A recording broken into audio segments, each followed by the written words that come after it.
আমি যেদিন ময়দানে মুসলমানদের নিয়ে নেমে যাব না, সেদিন এমন ছাটা ভাঙা মাছ শুরু করব যে আপনাদের পতাকা বহন করার লোক থাকবে না। উস্কানিমূলক মন্তব্যের মামলায় আগেই জিজ্ঞাসাবাদের মুখে পড়েছিলেন। এবার ওসিকে হুঁশিয়ারি দেওয়ার মামলায় শেষ পর্যন্ত শক্তিপুর থানায় হাজিরা দিলেন আমজনতা উন্নয়ন পার্টির চেয়ারম্যান ও বিধায়ক হুমায়ুন কবির। এদিন 4 ঘন্টারও বেশি সময় ধরে তাকে জিজ্ঞাসাবাদ করা হয়। পুলিশ প্রশাসনকে বলবো যে গালাগালিটা কবে দেওয়া হয়েছিল, সেটা হচ্ছে 8ই মে। মানে 8ই মে ওপেন প্লেসে মিটিং এ বক্তৃতা করার সময় গালাগালি করা হয়েছে। পুলিশ সেই দিনই ব্যবস্থা নেবে। তো ব্যবস্থা নেওয়ার জন্য একটা এফআইআর লঞ্চ করার জন্য পুলিশকে কতদিন সময় নিতে হলো? 8ই মে 26শে জুন, 1 মাসেরও বেশি সময়। রবিবার সকাল 11টা নাগাদ মুর্শিদাবাদের শক্তিপুর থানায় পৌঁছন হুমায়ুন কবির। বেলডাঙ্গায় এসডিপিও শক্তিপুর থানার ওসির উপস্থিতিতে তাকে জিজ্ঞাসাবাদ করা হয়। 8ই মে শক্তিপুরের একটি কর্মী সভা থেকে প্রকাশ্যে স্থানীয় থানার ওসির উদ্দেশ্যে হুঁশিয়ারি দিয়ে বিতর্কে জড়ান হুমায়ুন কবির। এই ওসিকে যাতে একবারে অকেজো পোস্টিং দিতে হবে, যদি না দেয় 10,000 লোক নিয়ে থানা ঘিরে একে কলার ধরে থানা থেকে বের করবো।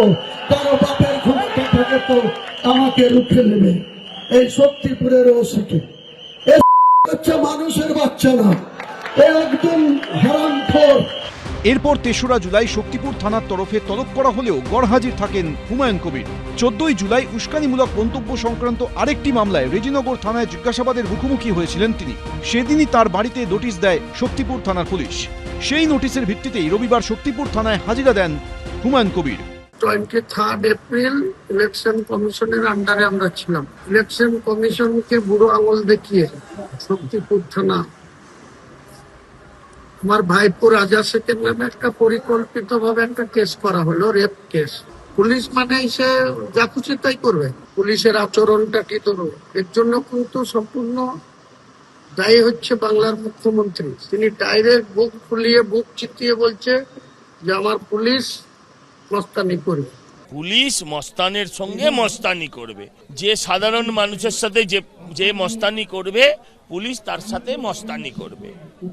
সমাজ বিরোধীদের কি আপনি বিরিয়ানি খাইয়ে তাকে শান্ত করতে পারবেন 7 দিন আটকে রেখে? তাকে এমন দিতে হবে সে যেন সোজা হয়ে উঠে দাঁড়াতে না পারে, সে যেন সকালবেলা জায়গা মতন বসতে না পারে, এরম দেবে কোনো চিন্তা। এখন মামলার জল কতদূর গড়ায় সেটাই দেখার। রাজীব চৌধুরী, সুদীপ্ত আচার্য, এবিপি আনন্দ। এবিপি আনন্দ, এগিয়ে থাকে, এগিয়ে রাখে।